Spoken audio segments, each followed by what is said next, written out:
how to download Instagram photos for iPhone and Android. The first things first is access your Instagram account, make sure that you are logged in. And from here, let's just go ahead and try to choose any photos that we are trying to download. Now, for example, this one. So if you wanted this photo to be downloaded, just simply tap on the three dots and click or tap this hyphen link here that says see where to share and link. Now below is just go to copy link.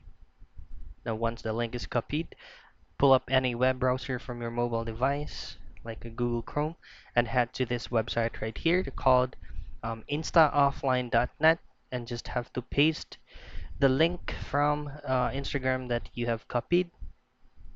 Just allow it and just simply tap on download.